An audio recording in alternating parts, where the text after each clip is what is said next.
Becky's taken the majority of them so far today.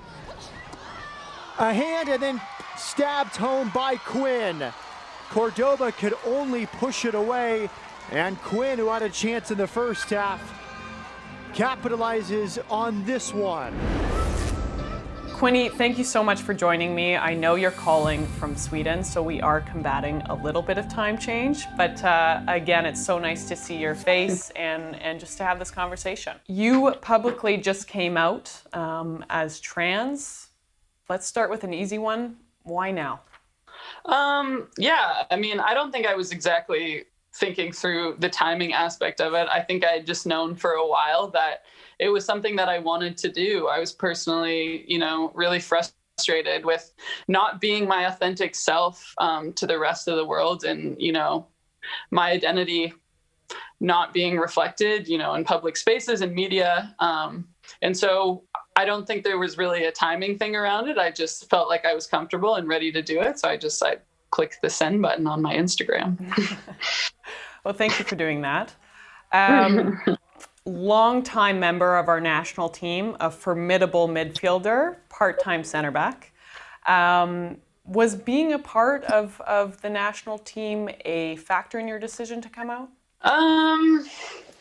Yeah, I think so. I think obviously having a public image and being able to have a voice in a more public space, I think it was definitely a factor in me wanting to come out.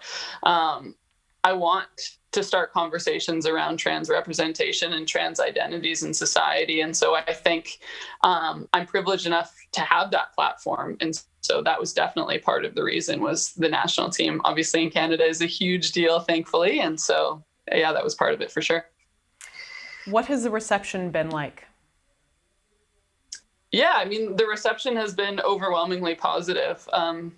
That's not to say that that's everyone. I think there still has been, some backlash with coming out publicly, and that was to be expected, unfortunately, in the society that we live in. But from my teammates, from everyone else, they had already known that I was trans before posting on Instagram, but it's been overwhelmingly positive for sure.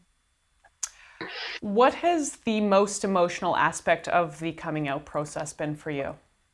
I would say it's definitely been an emotional couple of weeks. I think it was just really nice to see all of my friends and people that I know and love speak out publicly. I think they're huge leaders in the spaces that I operate in order to show how allies should be. And I think that them speaking out is really just, showing their love for me and for the trans community. And that's been really emotional in a really positive way. The media is obviously a huge player in telling your story, and we haven't gotten everything right. So what can the media do better when telling trans stories? Yeah, I think the media representation of trans people is hugely important. Unfortunately, in the past in society, trans representation in media has been, for the vast majority, negative. We see trans figures being punchlines in TV shows and in movies. And so I think it's so crucial for us and for media to depict trans lives accurately and in a positive light. And so, unfortunately, not everyone has a background in understanding trans folks and having an education. And so I think that it's huge for media representatives and journalists to educate themselves on how to use appropriate language and how to depict trans people in positive lights. I think that's massive moving forward. And so I think the education piece is a huge part of that. You're one of the first national team athletes in the world to publicly come out as trans. Is sport a safe place for trans people, or is it a part of the problem, do you think? Yeah, I mean, I can only speak to my own experience in this.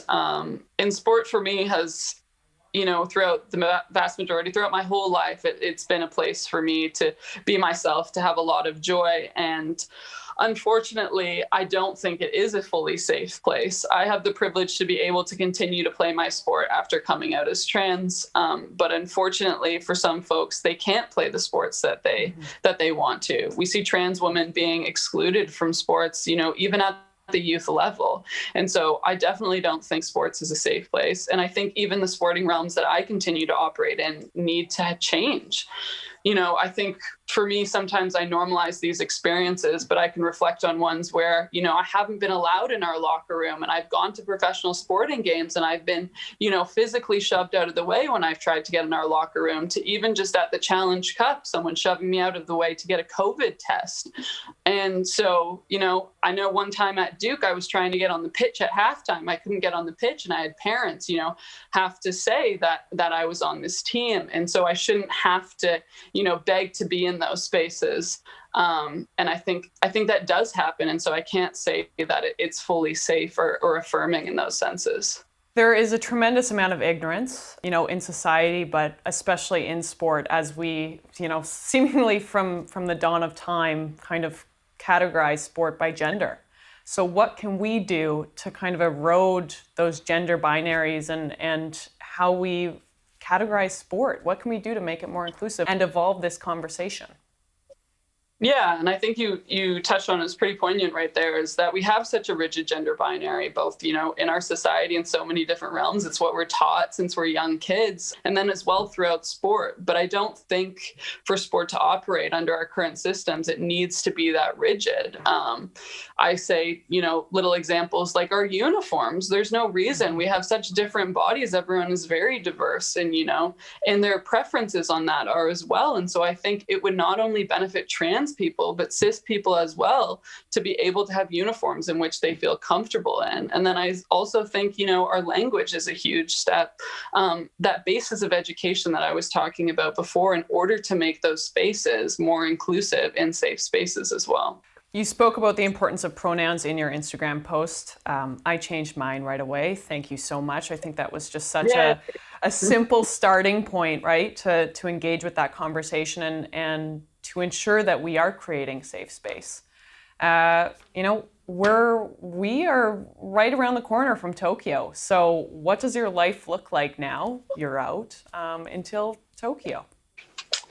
I mean, I think I'm just me playing in my sport and doing my job. But I do think, a reason why I was coming out was I do want to continue to have these conversations and, to continue moving these conversations forward. And I do advocacy in other realms. I'm involved in Athlete Ally, and it's something I feel really passionately about. And so it's something I definitely want to continue to get more involved in and make sure that I can make sports a safer place for everyone. And I think, a huge part of that is having conversations about how trans athletes can't participate in their sports currently.